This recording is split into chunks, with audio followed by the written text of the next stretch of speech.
Então tá bom. Por mim também estou a postos.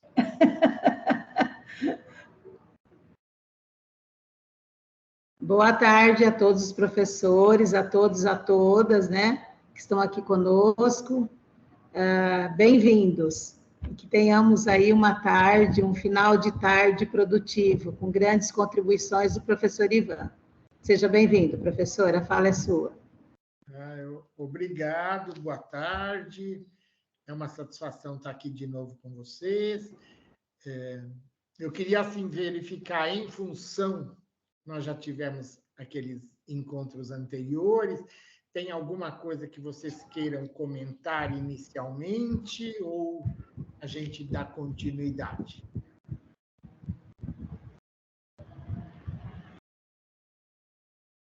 Alguma coisa que nós discutimos, de repente, algum professor levou para a sala e tem alguma observação a fazer, como é que foi o trabalho, como foi a condução do trabalho? Não? Tá. Então, vamos dar continuidade. Então, os nossos encontros, nós temos discutido um pouquinho como é essa construção do currículo de matemática, né? Nós temos algumas diretrizes, tem as diretrizes da secretaria, tem as diretrizes do MEC, e a construção do currículo é uma construção que efetivamente acontece no corpo da escola, do núcleo, tá? E hoje nós vamos trabalhar um pouquinho com a unidade temática Grandezas e Medidas. Então, eu vou fazer algumas considerações sobre essa unidade temática, né? E os nossos objetivos de hoje, discutir algumas situações de aprendizagem que envolvem problemas e envolvem o raciocínio matemático ligados à unidade temática Grandezas e Medidas. A todo momento, né, em todos os nossos encontros, a gente tem discutido este segundo objetivo: refletir sobre a importância da valorização de estratégias pessoais de resolução de problemas e a socialização de diferentes procedimentos. Tentarmos fazer uma aula de matemática bastante oral, trazer a participação dos alunos, trazer a fala dos alunos, né? E tentar inseri-los nesse processo de construção do conhecimento matemático. Então, como nós vamos falar de grandezas e medidas, eu vou partir de uma notícia, e não necessariamente que vocês devam trabalhar com esta notícia no grupo de vocês, mas pensando em vocês, professores, né, para nós discutirmos essa questão de estimativa, né? Quando nós estamos trabalhando aí com grandezas e medidas, todas as orientações didáticas falam da importância do estimar. Então, vejamos uma notícia do dia 2 de setembro de 2020 sobre incêndios no Pantanal. Essa notícia dizia o seguinte: o Pantanal vive o pior cenário de queimadas, observando a série histórica do Instituto Nacional de Pesquisas Espaciais. De janeiro a julho de 2020, foram, e aqui olha essa escrita, né? Peguei exatamente como estava na notícia: 4,2 mil focos de incêndios, o maior número da série histórica, que é desde 1998. Como a importância, né, da leitura, da discussão do texto. Mas aqui tem um número escrito com algarismos e com palavras: 4,2 mil, né? É uma coisa que a gente já poderia discutir aí com vocês. O que significa este 4,2 mil, tá? A palavra mil vai se referir ao algarismo que está antes da vírgula, né? Então, 4.002 décimos de mil, tá? Então, isso significa que houve 4.200 focos de incêndio. 4.200. No caso de área queimada, foram 846,7 mil hectares consumidos pelo fogo. Maior quantidade desde 2002, quando o sistema passou a mapear. E eu vou querer discutir um pouquinho com vocês essas duas informações. Então, aquela primeira informação a gente já discutiu um pouquinho, e agora esta informação. Foram 846,7 mil hectares, ou seja, 846.700 hectares. E aí eu pergunto para vocês assim, né? Sabendo que um hectare equivale a 10 mil metros quadrados, será que ao ler essa notícia, essa quantidade, ela me dá alguma ideia se esse incêndio foi muito, se esses incêndios, né, se todos esses focos de incêndio foram em uma área muito grande ou não, né? Como é que eu posso estimar isso? Então, a gente trouxe mais esta informação, que um hectare equivale a 10 mil metros quadrados. Então, 10 mil metros quadrados correspondem, né, à área de um quadrado de 100 metros de lado. Se o quadrado tem 100 metros de lado, a área dele tem 100 vezes 100 metros quadrados, ou seja, 10 mil metros quadrados. Juntando todas essas informações, a gente vai ter que aquela quantidade de hectares, 846,7 mil hectares, correspondem a este número em metros quadrados, ou seja, 8 bilhões 467 milhões de metros quadrados. Isso é uma área muito grande? Não é uma área muito grande, né? Então, como é que a gente pode estimar essa área, né?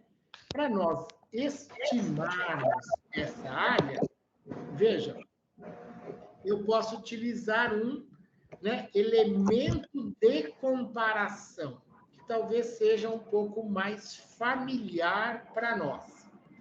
Então, veja, essa quantidade de hectares equivale à área de cerca de 1,1 milhão de campos de futebol. Então, para eu estimar, o que eu quero discutir com vocês um pouquinho é que, para eu estimar, eu preciso ter um referencial para estabelecer essa estimativa. E como isso é importante para ser trabalhado no ambiente da sala de aula, né? Eu, quando comecei a discussão com vocês, falei, talvez essa notícia não seja apropriada para se discutir com o seu grupo de alunos, mas eu estou pensando em discutir com vocês, né? Quando eu pego esse número inicialmente, 846,7 mil hectares, para mim, não dá nenhum referencial de comparação. Quando eu trago para 1,1 milhão de campos de futebol, né, eu tenho a ideia da área de um campo de futebol.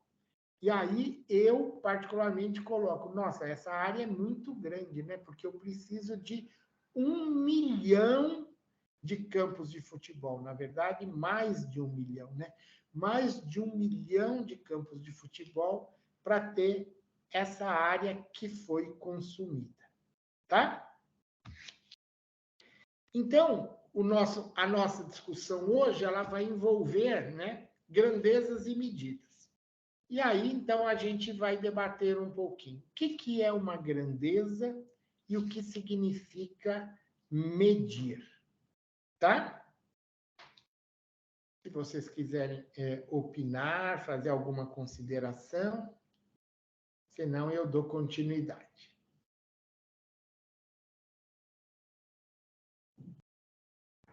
Não? Então, vamos lá. Uma grandeza é tudo que pode ser medido.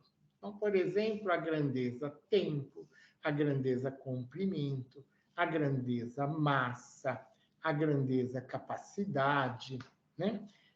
Qualquer grandeza que alguma coisa que pode ser medido é uma grandeza. E o que significa medir? Medir significa comparar uma quantidade de uma grandeza física com outra de mesma natureza. Que vem a ser isso, né?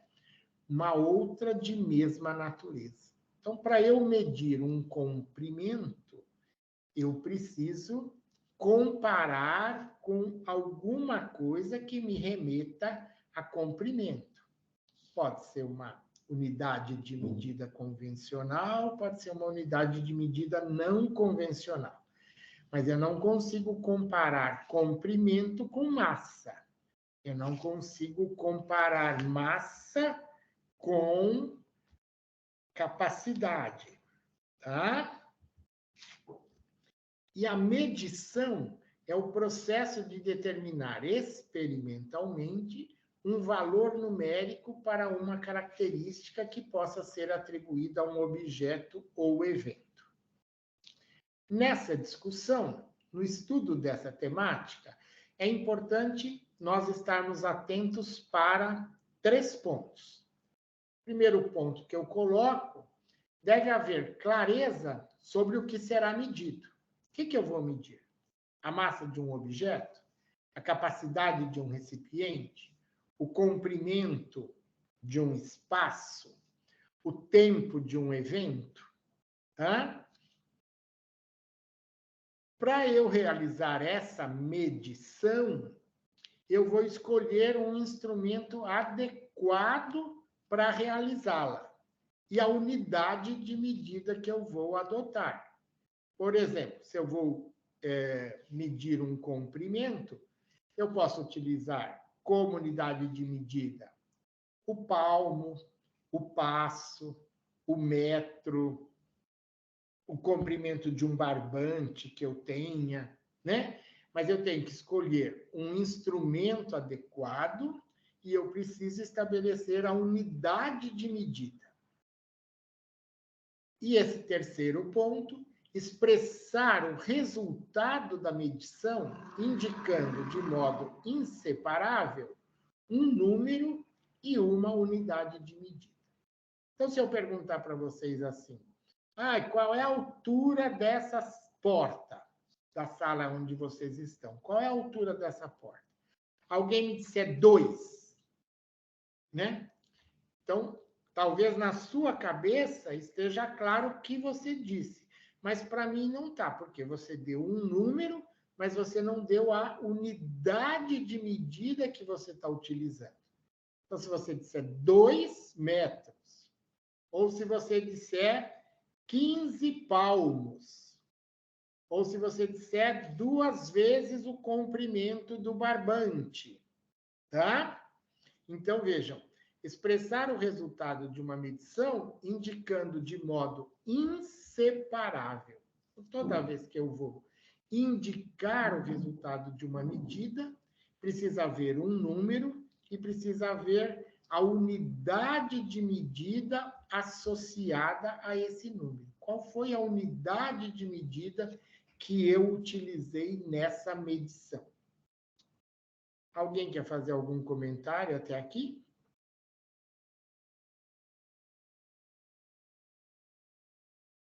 Não? Então, vamos em frente.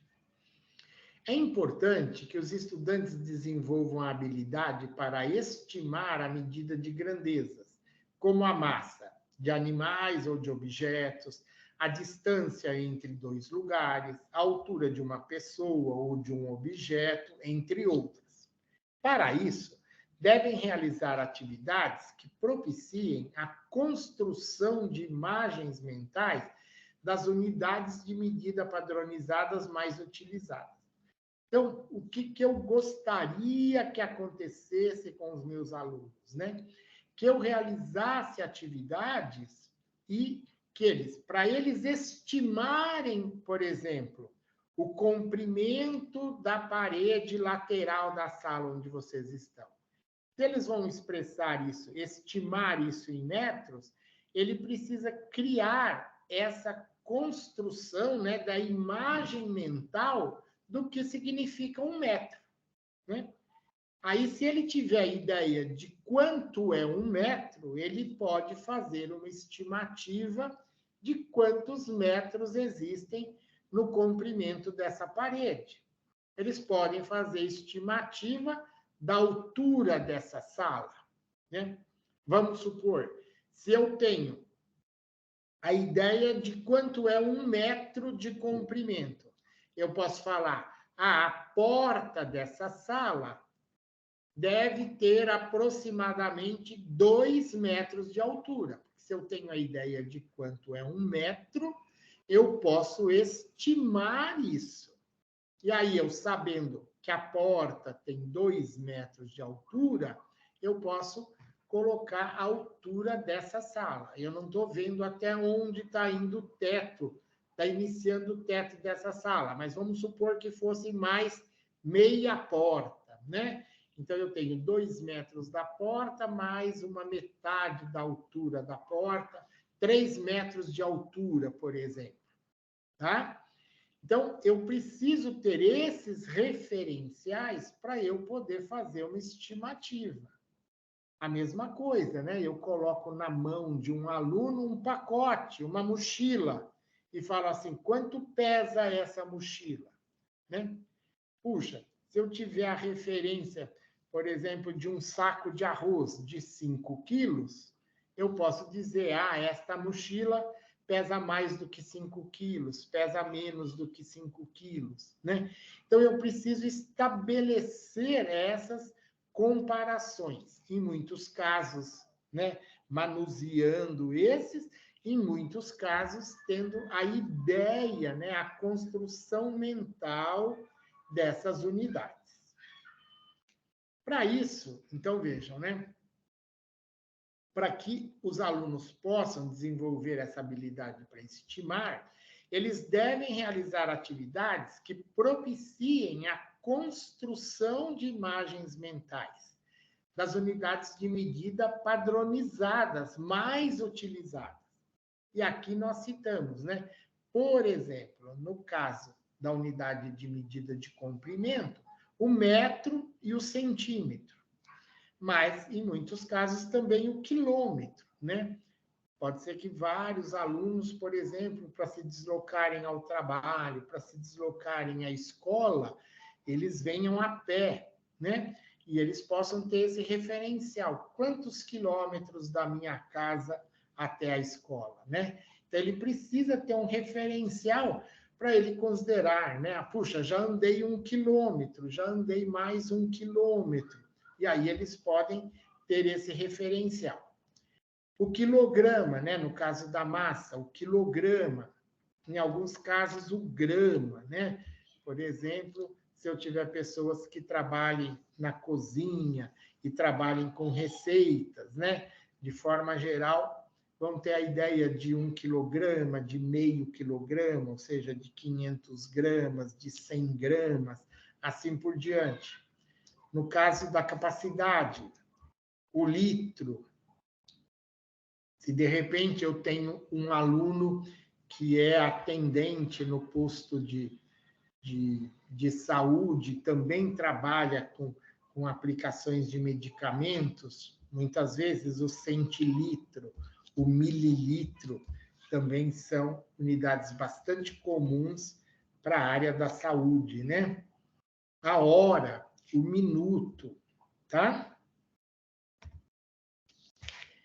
Então, aqui, eu, por exemplo, como a gente quer hoje trabalhar um pouquinho essa questão da estimativa, eu vou trazer só alguns exemplos para a gente verificar como isso é importante para nós e como nós precisamos, muitas vezes, ter alguns conhecimentos se eu quiser estimar. Então, se eu faço esta pergunta para vocês, você pode estimar a altura desta árvore? Pode ser que com a sua vivência você fale, pelo tronco dessa árvore, né? Pela largura do tronco, eu posso imaginar que essa aqui é uma árvore frondosa, tal, e posso até fazer algum comentário sobre a altura dela, né? Mas eu preciso de outros conhecimentos que eu já tenho adquirido, né, ao longo da minha vida para poder fazer isso, né? O que nós discutimos até agora é como é importante, numa estimativa, eu ter algum referencial para que eu possa fazer essa estimativa. Então, vejam, se eu agora pegasse e comparasse a altura dessa árvore com a altura desse homem. Puxa, olha, eu não sei a altura da árvore, mas a altura do homem, eu posso dizer, ó, está me parecendo um homem bastante alto, né? Se é bastante alto, ele pode ter 1,80 m de altura, ele pode ter 2 metros de altura. Vamos supor se ele tivesse 2 metros de altura. Dá para fazer uma estimativa da altura dessa árvore?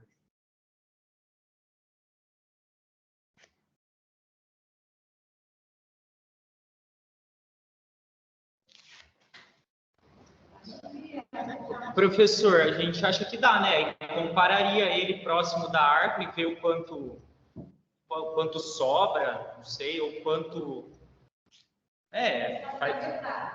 faria essa comparação. Ele aproximaria ele da árvore. Tá. E aqui, para auxiliar um pouquinho, eu pus até aqui esse elemento aqui, esse segmento na vertical, né? E se eu achasse que esse homem tem em torno de 2 metros de altura, eu poderia dizer que essa árvore está próxima de quanto? 4 metros? 4 metros. Se ele tivesse 1,80 m de altura, essa árvore estaria próxima de quanto? 3,60 metros. 3,60 m. Então, me parece que essa árvore ela pode variar, por exemplo, de 3,5 metros a 4 metros, né? Então, por esse referencial, eu posso fazer uma estimativa e discutir sempre com os alunos o que é essa estimativa, né? É um valor próximo do valor real, né? Eu sempre devo estimar fazendo considerações para eu me aproximar desse valor, né? Então, 3,5 metros, 4 metros, me parece que é uma estimativa razoável, né? Quando eu olho aqui o tamanho do homem e da árvore, se alguém me dissesse assim, essa árvore me parece muito frondosa, está me parecendo que tem uns 8 metros de altura. Vocês acham que seria uma estimativa razoável?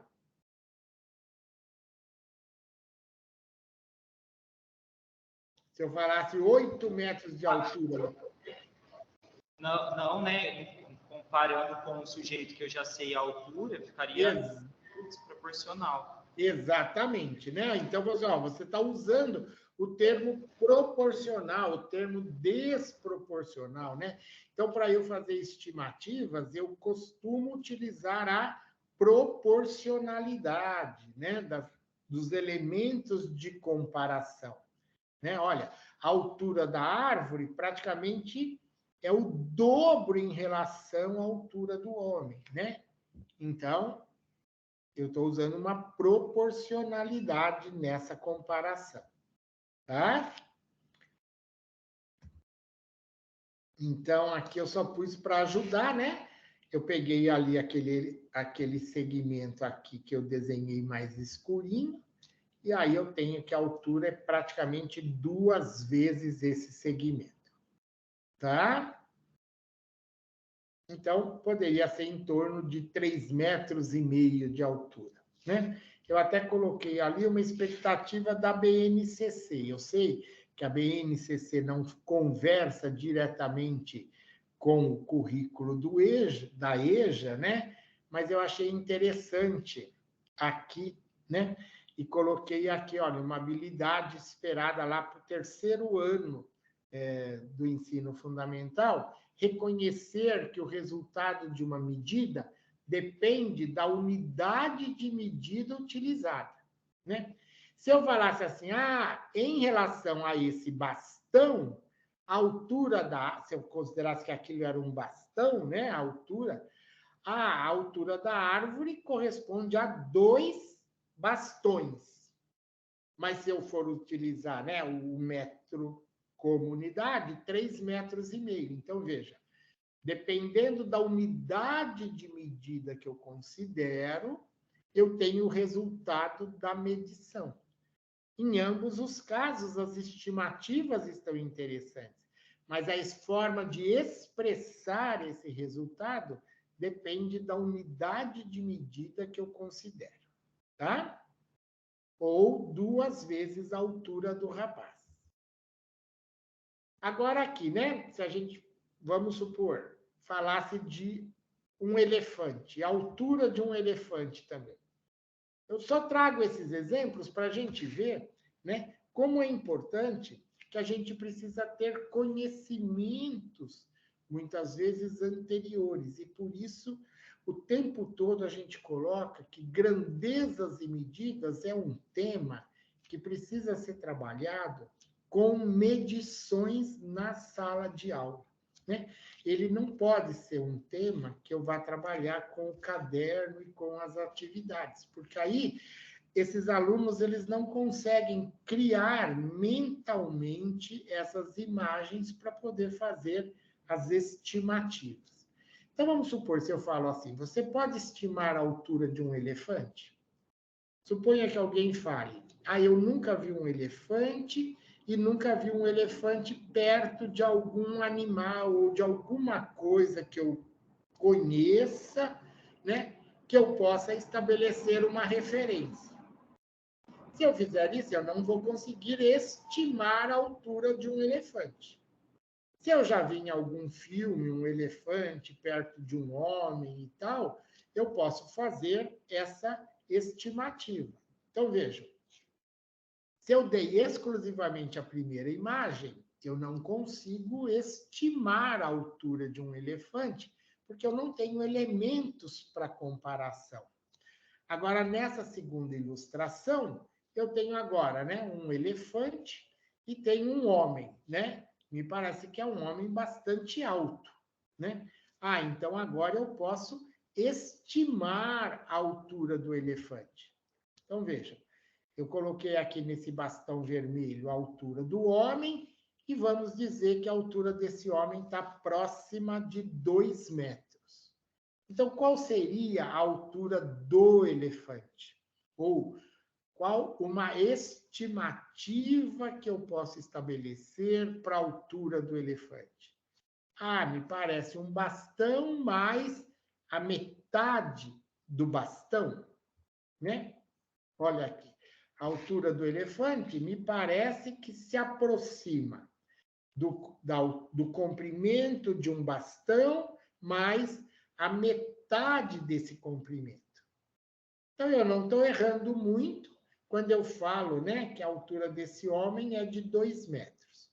2 metros mais a metade de 2 metros, então, a altura desse elefante, ela está próxima de 3 metros, tá?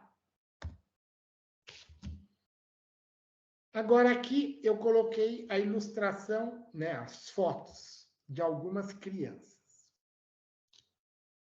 No conhecimento de vocês, essas crianças, vocês acham que são crianças na faixa de 1 ano, de 2 anos, de menos de 1 ano? Veja que eu preciso ter os meus conhecimentos, muitas vezes, para eu poder fazer considerações, né? O que vocês acham aqui?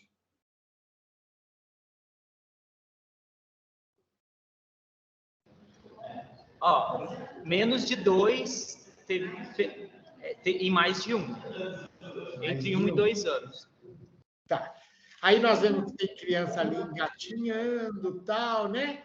Então, eu trouxe essa informação para vocês. Um bebê, esse primeiro bebê ali, né, que está comendo, me parece que ele tem mais de 1 ano, né? Os outros, talvez, eu possa ficar na dúvida, assim como vocês ficaram um pouquinho na dúvida, né? Mas eu vou trazer estas informações. Um bebê, aos 9 meses, pesa, em média, 9 quilogramas. E sua altura é de aproximadamente 70 centímetros, tá? Coloquei aqui as unidades de medida por extenso e coloquei os símbolos utilizados, né? O quilograma kg, o centímetro cm, né? E sempre lembrando que a hora que eu uso esses símbolos, não importa se seja um, se seja mais de um, nunca vai aparecer o S ali, né? Se eu quero colocar 9 quilogramas, são 9 kg e não 9 kgs, tá? A mesma coisa, 70 centímetros. A simbologia para representar o centímetro é só o cm, quer seja 1 centímetro, quer seja mais de 1 centímetro. Então, pegando um pouquinho esta discussão, né? Um bebê aos 9 meses de idade pesa, em média, e acho que é sempre importante, né, a gente ler o texto e discutir com os alunos, né, todos esses termos matemáticos. Né? O que significa pesar em média? Tem criança que pode pesar mais que 9 quilos? Tem criança que pode pesar menos que 9 quilos? Sim, mas em média, de forma geral, um bebê aos 9 meses de idade, ele pesa 9 quilogramas. E a sua altura é de aproximadamente 70 centímetros. E aqui eu posso até discutir um pouquinho com eles, né? Para já discutir essas unidades de medida. 70 centímetros é mais que 1 metro? É menos que 1 metro? Quantos centímetros eu preciso para completar 1 metro? E aí, com essas perguntas, você vai verificando os conhecimentos, né, que seu grupo de alunos tem sobre esse tema, tá? Com essas informações, então eu coloco isso. Essas informações nos possibilitam estimar a massa do bebê e do cachorrinho mostrados a seguir.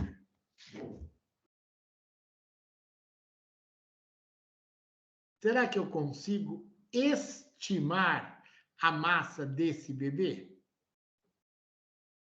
Esse bebê, ele deve estar próximo de 9 meses de idade?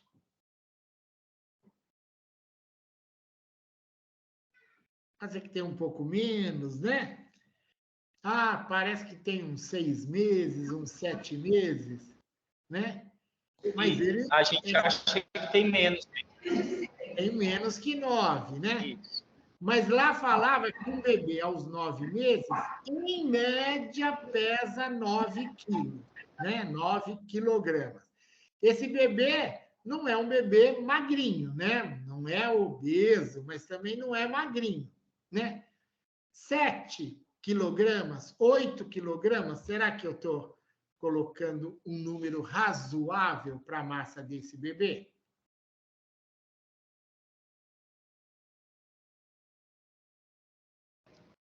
Entre 7 e 8, professor? É.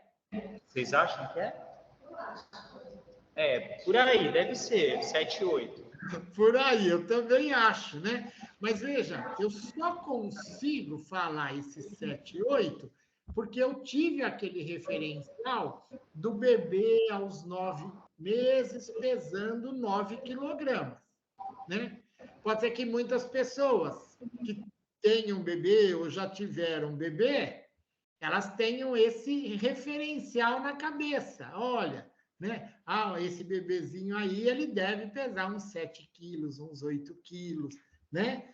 Tá certo? Não precisaria daquela informação, mas ele teria uma vivência de uma situação que permitiu que ele fizesse essa consideração. E aí eu perguntei, vamos supor que eu estabeleça que esse bebê tenha em torno de 8 quilogramas. E aí eu perguntei, será que você pode estimar a massa desse cachorrinho?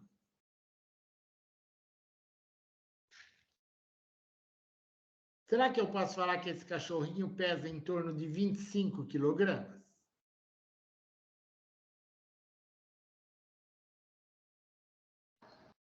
Professor, a gente acha, eu vou falar o que eu penso e depois o que os outros professores falaram, que eles têm mais ou menos o mesmo tamanho, então o cachorro também pesaria mais ou menos uns 8 quilos.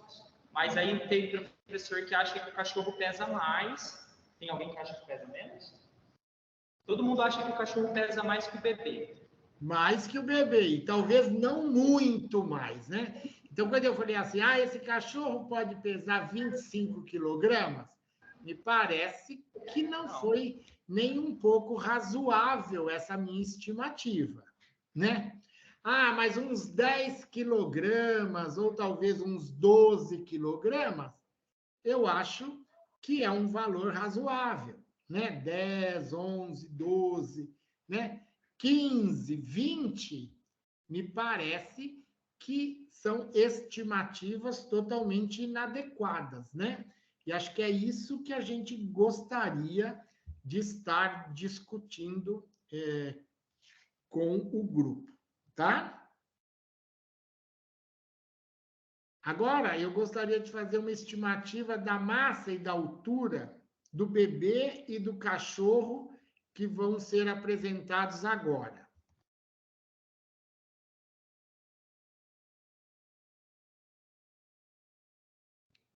A massa desse bebê, você acha que é maior que 9 quilogramas?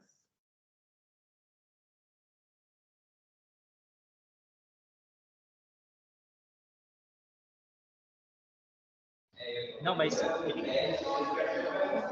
quer do bebê, uns 10 quilos.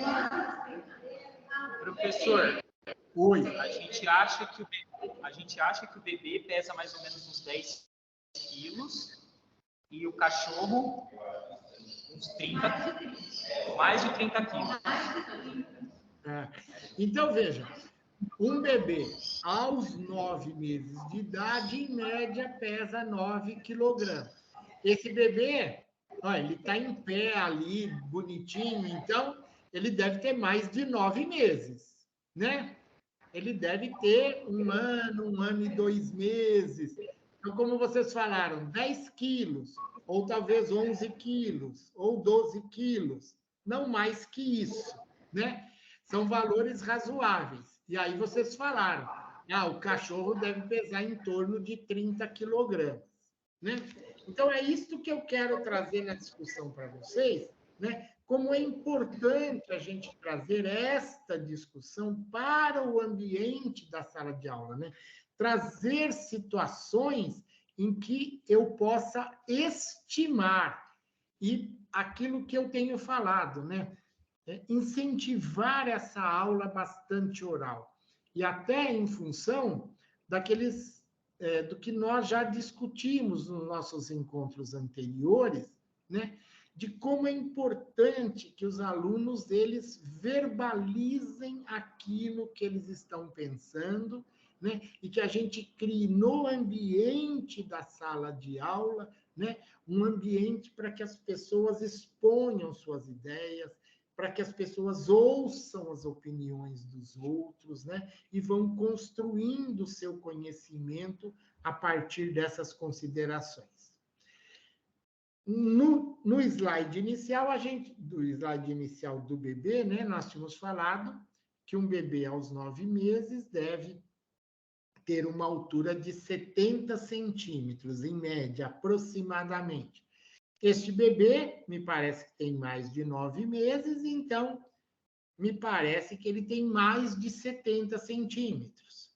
Aí tem gente que fala assim, puxa, mas eu não sei quanto, né, o bebê cresce de um ano para o outro, né? Então, ele tem um ano e um mês. Talvez 80 centímetros seja um valor razoável, né? 80 centímetros. Vamos supor que esse bebê tenha 80 centímetros de altura. Dá para avaliar? Dá para estimar a altura do cachorro? Dá, né? Se eu olhasse só o cachorro sem nenhum referencial, de repente eu não teria condições de estimar a altura desse cachorro, tá? É isso que a gente está pretendendo nessa nossa discussão. Aqui eu tenho um beija-flor, né? E aí eu pergunto, ó, qual é o comprimento e qual é a massa de um beija-flor? Ah, quem já viu um beija-flor, pode ser que fale sobre o comprimento do beija-flor. Eu acredito que muitos de nós já vimos um beija-flor, mas nunca pegamos um beija-flor na mão, né? Se eu não peguei o beija-flor na mão, talvez fique muito difícil de estimar a massa do beija-flor. Posso falar do comprimento, mas não consigo falar da massa, né? Aí eu trago esta outra imagem deste outro beija-flor, e aí eu tenho essa flor, né? Suponha que eu nunca vi um beija-flor, mas que eu tenha visto essa flor. Aí eu falo, puxa, o beija-flor é um pássaro pequenininho. Se eu nunca vi um beija-flor e também nunca vi essa flor, eu não tenho condições de estimar o comprimento do beija-flor, tá? Agora eu trago essa informação. Os beija-flores são aves de pequeno porte, que medem, em média, de 6 a 12 centímetros de comprimento e pesam de 2 a 6 gramas. De forma geral, quando eu discuto isso com os professores, eles falam, nossa, os 6 a 12 centímetros de comprimento, até eu acho que eu estimaria isso. Mas, de forma geral, eles, quando eu pergunto sobre a massa, vem, às vezes, 100 gramas, 200 gramas, e aí as pessoas ficam surpresas quando aparece essa informação de que a massa do beija-flor é de 2 a 6 gramas, né? Então, vejam. Então vamos trabalhar com eles, né? E aí, a oportunidade que eu tenho de trazer a régua e discutir as unidades de medida que aparecem de forma geral numa régua, né? Então, numa régua escolar, eu tenho aí, de forma geral, o centímetro e tenho o milímetro, né? E aí a gente precisa discutir com eles as relações que podem ser estabelecidas entre essas duas unidades. Então, vejam aqui, eu teria o comprimento do beija-flor, que varia de 6 a 12 centímetros. Mas falava da massa, né, do beija-flor, de 2 a 6 gramas. E aí eu queria, né, discutir com um grupo como é. Será que eu tenho noção do que são 2 gramas? Será que eu tenho noção do que são 6 gramas? E para fazer essa discussão no ambiente da sala de aula, eu optei por trazer o bis, né? E levar um bis, e aqui, eu marquei aqui, mas não dá para vocês enxergarem, né? Uma embalagem do bis com 20 unidades, a massa dele é de 126 gramas. Se eu dividir 126 por 20, isso dá um pouquinho mais que 6 gramas. Então, uma unidade de bis pesa em torno de 6 gramas. E aí, a atividade que eu fiz com o grupo foi pedir para que o grupo fechasse os olhos e eu coloquei um bis na mão de cada pessoa. E falei assim, ó, a massa do que eu estou colocando na mão de vocês se aproxima do valor máximo, né? Em média, pesa um beija-flor. O beija-flor pesa de 2 a 6 gramas. Então, eu coloquei a massa de 6 gramas para que eles tivessem ideia do que seria o peso, né, ou a massa de um beija-flor. E uma das pessoas que participava dessa nossa experiência fez o seguinte comentário: puxa, se o que eu tenho aqui na minha mão são 6 gramas, se o senhor tivesse colocado na minha mão alguma coisa com 1 grama, eu acho que eu praticamente nem sentiria, né? Exatamente para a gente criar essa ideia, né? Porque é muito fácil falar assim, qual a relação entre o quilograma e o grama? 1 quilograma vale 1000 gramas. Tá, 1 quilograma vale 1000 gramas. Então o grama é a milésima parte do quilograma. Será que isso me dá algum referencial na hora de eu medir a massa de alguma coisa muito próxima de 10 gramas? Eu acho que, de forma geral, a gente não tem essa percepção, né? E acho que é interessante a gente vivenciar esse tipo de situação. E aí eu coloco para vocês isso, né? Como eu posso explorar o grama como uma unidade padronizada, né? E aí a ideia que eu trago para vocês é do pacotinho de sal ou do pacotinho de açúcar. Mas do pacotinho de sal é interessante porque, de forma geral, os pacotinhos de sal, eles são próximos de 1 grama. Se vocês olharem nesse aqui da direita, o sal lebre, ele tem até menos de 1 grama. Ele tem zero, talvez, eu não sei se vocês estão olhando só no computador ou estão no telão, né? Mas ele tem 0,8 gramas, né? Ele tem menos que 1 grama. Mas quando eu olho esses dois, né, da esquerda, o pacotinho tem 1 grama de sal. E aí, a gente fez essa opção, né, de abrir o pacotinho exatamente para que os alunos também tenham essa ideia de quanto é 1 grama de sal. E aí você pode fazer toda uma discussão sobre qual a quantidade de sal que é razoável para uma pessoa ingerir no dia a dia, né? E aí você trazer toda essa discussão para a questão da saúde, né? Puxa, de forma geral, eu deveria ingerir em torno de 5 gramas de sal por dia. E olha, um pacotinho desse de sal tem 1 grama. Tem gente que vai falar assim, puxa, quando eu vou no restaurante por quilo, por exemplo, eu uso 3 pacotinhos de sal só para pôr na salada, né? Com certeza, alguém vai fazer esse comentário. Aí você vai falar, puxa, então, se só na salada você usou 3 pacotinhos, com certeza, no dia a dia, você está ingerindo bem mais que 5 gramas de sal, né? E aí, eu acho que é uma discussão bastante interessante.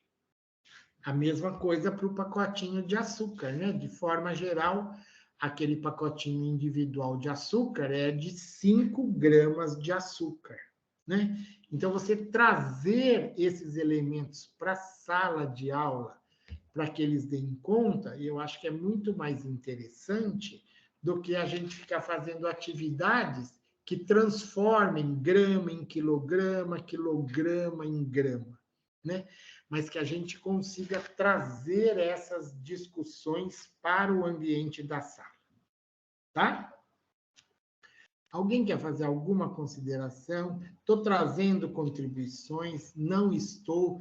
Acho que é isso que eu gostar, o que mais me dá ansiedade no trabalho à distância é isso, né? A gente fica sem a noção se aquilo que a gente está trazendo para vocês está trazendo alguma contribuição para o trabalho de vocês, tá? Mas, de novo, eu coloco, fiquem à vontade para fazer as considerações para mim diretamente, pode abrir o microfone e falar. Se não se sentirem à vontade, que façam o contato com a professora Helena, do que está adequado, do que não está adequado.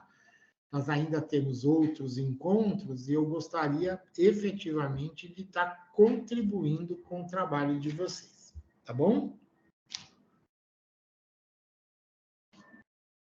Então, vamos falar um pouquinho, né, de algumas unidades de medida de comprimento e aí discutir um pouquinho o que é padrão e o que não é padrão. Oi?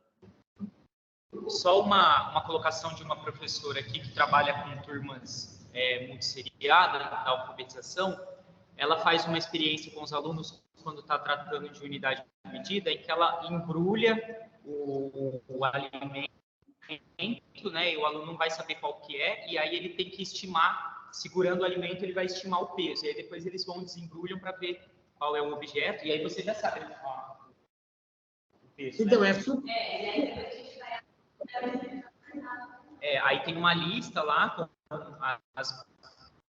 falando o peso de cada alimento, e aí eles vão vendo se eles acertaram ou não. Ah, tá. Porque, veja, né?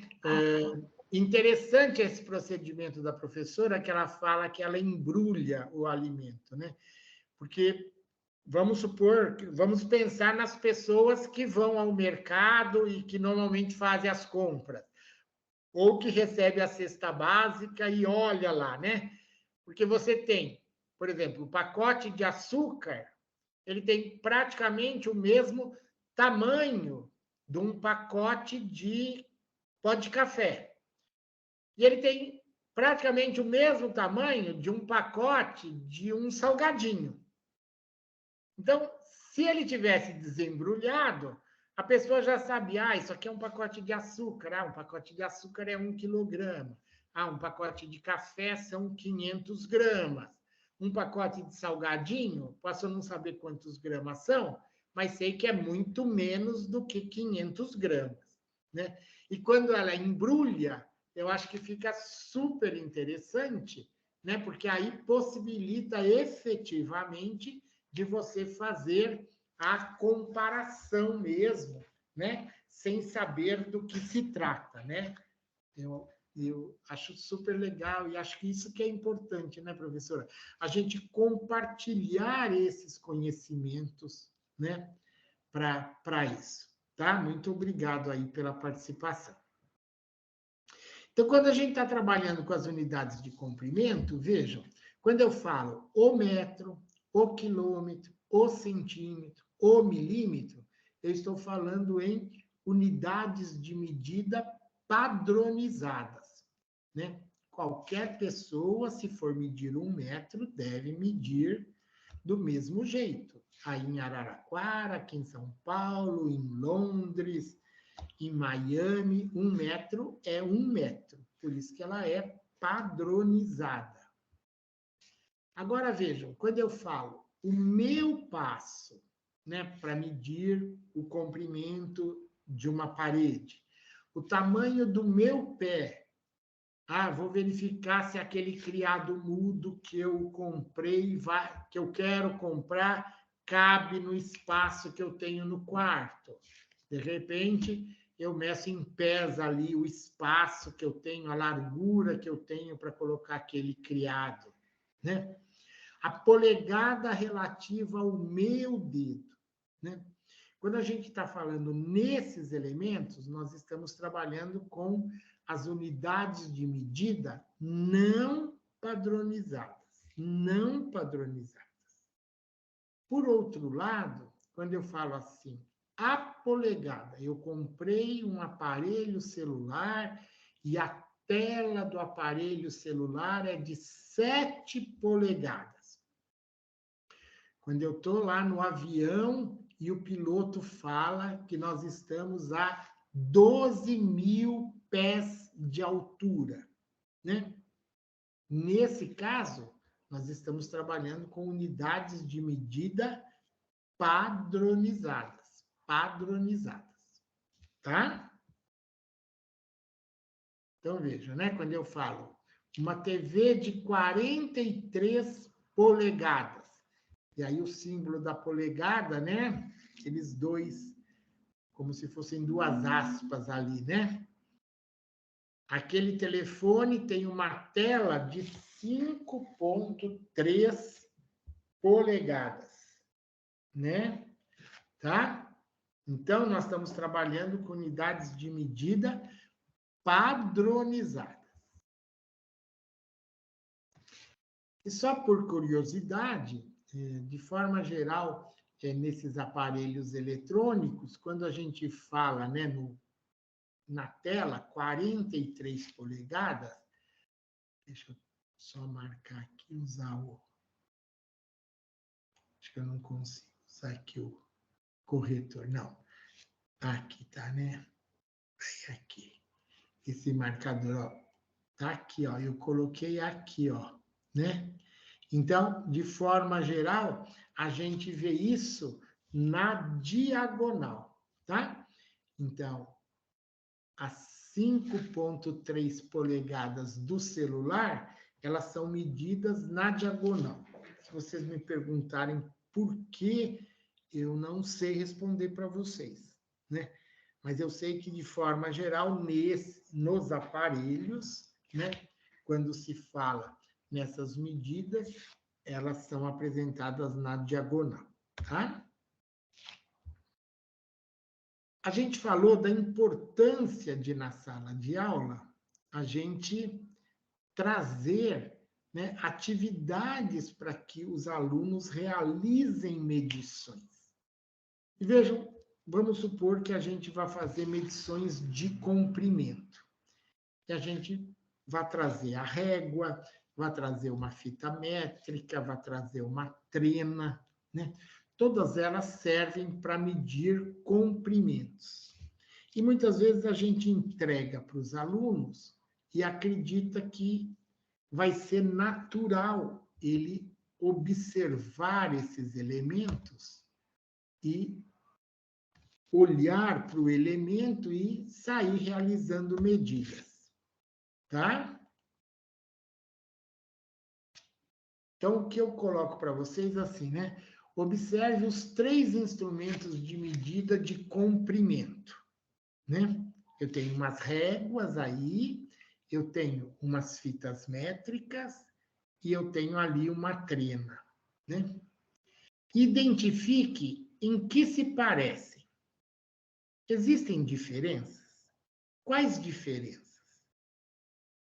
Quais são as unidades de medida que estão aparecendo nesses instrumentos? E como manusear, né, esses instrumentos? Então, vou colocar aqui, ó, por exemplo, ó, essa régua, aquela fita métrica e aquela trena. Seria super interessante, né, que a gente tivesse esses elementos aí para vocês estarem manuseando esses elementos agora. Tá? Mas olhando para eles, vocês acham que existem diferenças? Quais as diferenças? Quais as dificuldades que uma pessoa que nunca manuseou esse instrumento possa ter ao manusear? Claro que se você vai falar com um pedreiro, com certeza a trena para ele é bastante familiar, né?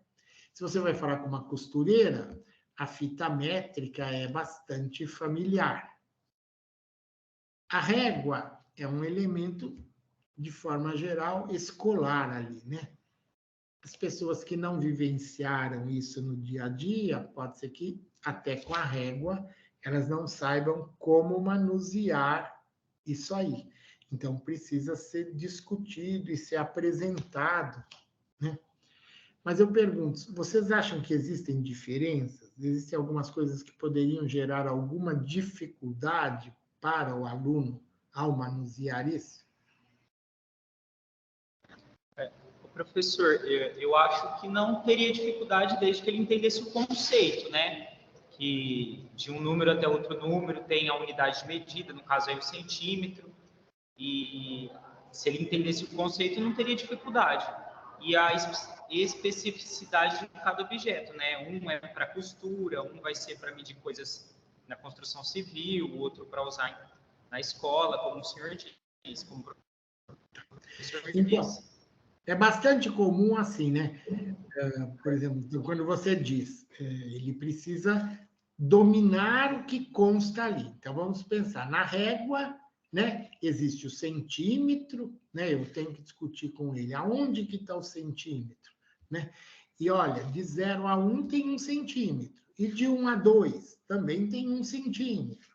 E quantas divisões existiram ali, né, de 0 a 1? Ah, existiram 10 divisões. E cada pedacinho, então, corresponde a 1 milímetro. Um dificultador para quem nunca mexeu com a fita métrica, vejam que aparece aquele ferrinho em cima do que seria o zero. Então, de forma geral, na régua eu enxergo zero, mas na fita métrica eu não enxergo zero. Então, para algumas pessoas, pode ser que isso seja um dificultador. Vejam que na régua, o 1, ele está exatamente embaixo daquele risco maior e fica claro para mim, o 0 até o 1, quanto é, né? Na fita métrica, olha que o 1, ele está ao lado de um risco ali, né? Ele não está embaixo.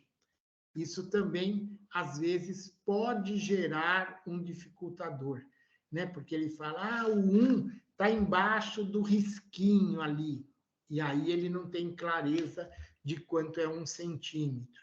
Por isso que é interessante trabalhar a régua e trabalhar a fita métrica. Olha, você tem clareza quanto é 1 centímetro na régua? Ah, e na fita métrica? Aí ele vai ver, olha, desde o risquinho aqui, do lado dessa pecinha metálica, até o risco que está do lado do 1. Depois do risco grande do lado do 1 até o risco do lado do 2, é que eu tenho 1 centímetro, né? E quando a gente pega... Espera aí, deixa eu só trazer a próxima imagem, acho que fica mais claro aqui, né? Ó, quando a gente pega a imagem da trena, né? Então, na trena, a gente, na verdade, tem 2 unidades de medida. Na parte de baixo, eu tenho o centímetro e o milímetro, né? Então, a parte de baixo, ela se assemelha a uma régua. Mas na parte de cima, eu tenho uma outra unidade, que é a polegada. Então, de forma geral, nas trenas, a gente tem centímetros e milímetros e tem polegadas, né? E a gente precisa apresentar isso para aqueles que não dominam. Ou então, você tem na sala pessoas que trabalham na construção e, por exemplo, estão familiarizadas com a trena. Até pedir para as pessoas exporem, né, o que elas conhecem sobre esse instrumento, tá?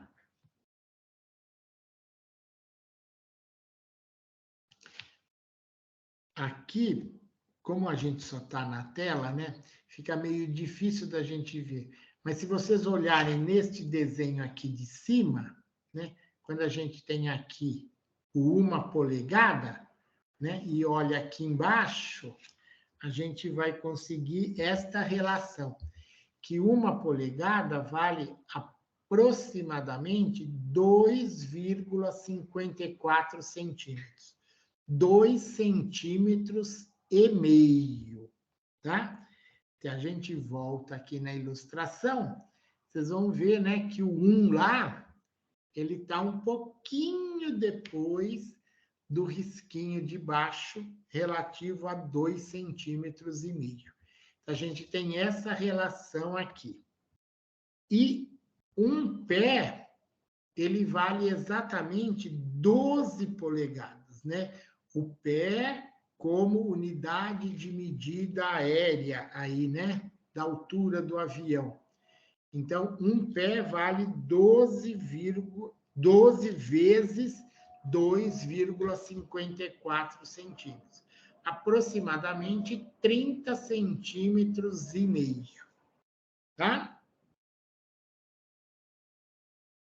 Aqui eu só reforço isto, a importância da realização de atividades que envolvam medições. Tá?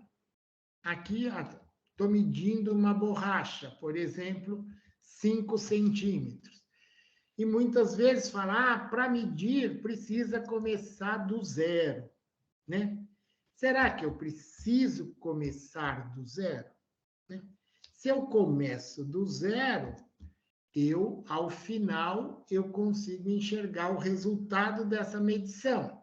Mas vamos supor que a minha régua esteja quebrada lá no pedaço do zero. Ou se eu não quero, né, começar do zero. Olha lá, eu comecei do 5, do 2, desculpe, e fui até o 7. Eu, de novo, cheguei ao resultado de 5 centímetros, né? Então, para algumas pessoas, parece que isso não é tão natural, né? E a escola precisa colaborar com essas aprendizagens, tá? Aqui a gente colocou, ó, se eu tivesse este selo aqui, ó, e a pessoa tem essa régua que está quebrada lá, ou porque eu quis começar no 20, e aí eu tenho isto. Então, vejam que eu consigo aqui a medição do comprimento desse selo de 3 centímetros e 4 milímetros. E aqui eu coloco essa dúvida aqui para vocês. Eu olho ali em cima e eu vejo, são 3 centímetros e 4 milímetros. Se eu fosse escrever na forma decimal 3,4, o que eu indicaria? 3,4 centímetros ou 3,4 milímetros? E dou um minutinho para vocês pensarem.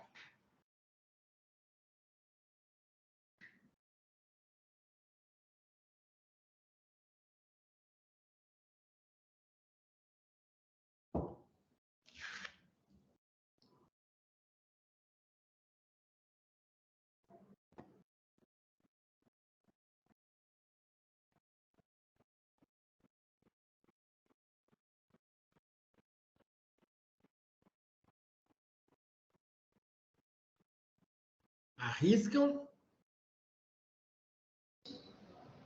Professor, a gente acha que a forma correta da escrita é 3,4 centímetros.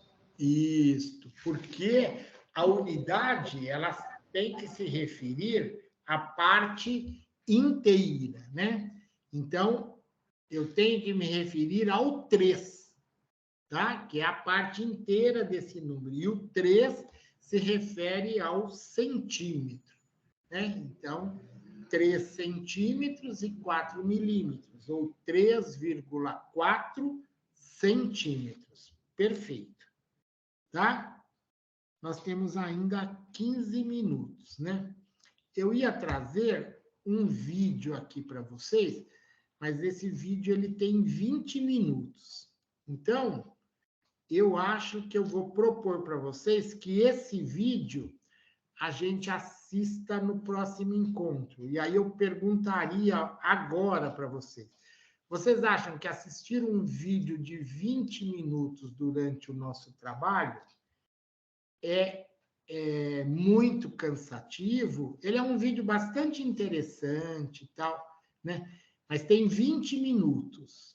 E aí, eu queria saber se vocês acham que no nosso próximo encontro dá para encarar assistir um vídeo de 20 minutos. Ou, se em algum momento, antes do nosso próximo encontro, vocês se reunirem, se vocês podem assistir esse vídeo anteriormente. Professor, acho que não teria problema ser durante a formação. tá? Mas se também quiser compartilhar antes, é que na formação aí a gente pode realmente assistir o vídeo, né? Tá bom, então. Então, o vídeo já está com a equipe da secretaria, tá? Mas tudo bem, então a gente faz no nosso próximo encontro, tá? Só vou pular isso aqui. Peraí. Aí eu quero só discutir um pouquinho com vocês isso, então, no nosso tempo que falta. A gente estava falando das unidades de medida padronizadas. De forma geral, no sistema métrico, as mais comuns são estas: o quilômetro, o metro, o centímetro e o milímetro. Em alguns casos, nós precisamos fazer transformações. E aí nós precisamos estabelecer a relação, né? Qual é a relação entre o quilômetro e o metro? Ah, o quilômetro é 1000 vezes maior que o metro. 1 quilômetro tem 1000 metros. Qual a relação que existe entre o metro e o centímetro? Qual é a relação que existe entre o centímetro e o milímetro? Né? Mas existem aqui também, vejam, o centímetro, ele é 100 vezes, o centímetro, ele é 100 vezes menor que o metro. O milímetro é 1000 vezes menor. Então, um é 100 vezes menor, o outro é 1000 vezes menor. Será que não existe alguma unidade que é 10 vezes menor que o metro? E ela é uma unidade de medida padronizada, mas que não é tão comum de ser utilizada no dia a dia, que é o decímetro. E vejam, os agrupamentos aqui, eles são feitos de 10 em 10. 10 decímetros dão 1 metro. 10 centímetros dão 1 decímetro. 10 milímetros dão 1 centímetro. Existe uma unidade que é 10 vezes maior que o metro, que é o decâmetro. E existe uma unidade que é 100 vezes maior que o metro, que é o hectômetro. Tá? Então, aqui a gente tem toda uma situação que mantém toda aquela estrutura do sistema de numeração decimal, né? Dos agrupamentos de 10 em 10. Por isso que eu posso expressar essas unidades de medida, né? E trabalho com elas normalmente, né? Com os números racionais, tá? Porque todos os agrupamentos são feitos de 10 em 10. Isso só acontece com as unidades de comprimento? Não, elas também acontecem com as unidades de massa, tá? Então, veja, as mais comuns das unidades de massa são o quilograma, o grama e o miligrama. Dependendo de algumas situações, também tem o centigrama. Mas existe o decigrama, o decagrama e o hectograma, tá? São unidades de medida padronizada, mas pouco utilizadas. E a mesma coisa com o litro, né? As unidades de medida de capacidade. O litro, o centilitro, o mililitro. Mas tem o decilitro, o decalitro, o hectolitro e o quilolitro. Tá? E isso nos permite fazer transformações. E aí a gente pode utilizar este quadro, né? Que é bem semelhante ao quadro valor de lugar, quando a gente está trabalhando com as unidades, dezenas, centenas. Então, por exemplo, aqui no caso, eu quero trabalhar... Só um minutinho aqui que não está... né? Eu quero trabalhar com as transformações, tá? Então, vamos supor que eu tenha 1 metro. Então, coloquei o algarismo 1 ali no metro, né? E aí, Eu, por exemplo, quero expressar, olha lá, 1 metro corresponde a 10 decímetros, corresponde a 100 centímetros, corresponde a 1000 milímetros, né? Então, eu posso usar esse quadro para permitir que eu faça as transformações. E que não quer passar aqui direitinho. Aqui. Por exemplo, se eu tiver isso, né? 5,7 metros. Como é que eu posso colocar esse valor no quadro? O 5, ele vai correspondente ao metro. Se o 5 vai ali na casinha do metro, o 7 vai na casa do decímetro. Então, eu posso dizer que isso são 5 metros e 7 decímetros, mas também posso dizer que são 57 decímetros.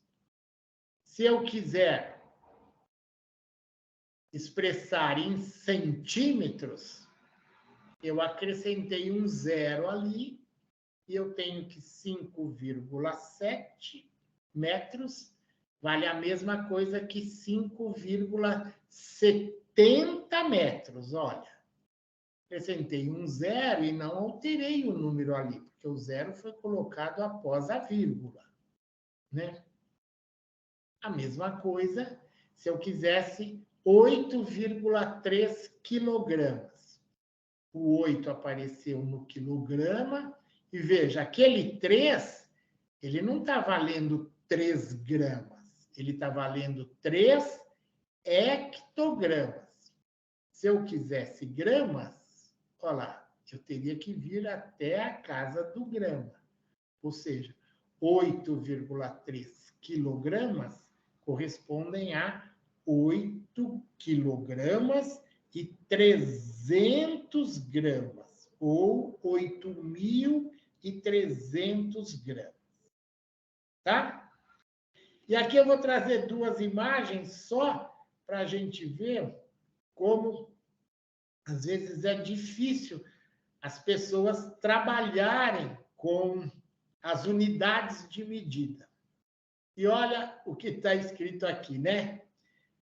Temos pastéis, R$ 2,49, mais o copo de suco de 300, e olha o que a pessoa colocou como unidade do copo de suco. Isso aqui não é invenção, não. Isso aqui aparecia, né, num cartaz aí, num lugar, olha lá. 300 metros quadrados, ao invés de 300 mililitros, né? E aí a pessoa pegou isso e colocou, o suco é maior que a minha casa, né? Porque 300 metros quadrados, tá? E este outro é de uma loja de filtros que eu tenho aqui pertinho da minha casa. E vejam, né? Tem lá o filtro à direita, ele cabe 3 litros de água e custa R$ 109,99. O filtro à esquerda, ele custa R$ 89,99. E olha como a pessoa indicou a capacidade ali do filtro. Olha o filtro da direita, olha o filtro da esquerda, né? Puxa, você pode falar assim, eu acho que o filtro da esquerda, eu estimo, né? Ele tem mais ou menos a metade da capacidade do filtro da direita.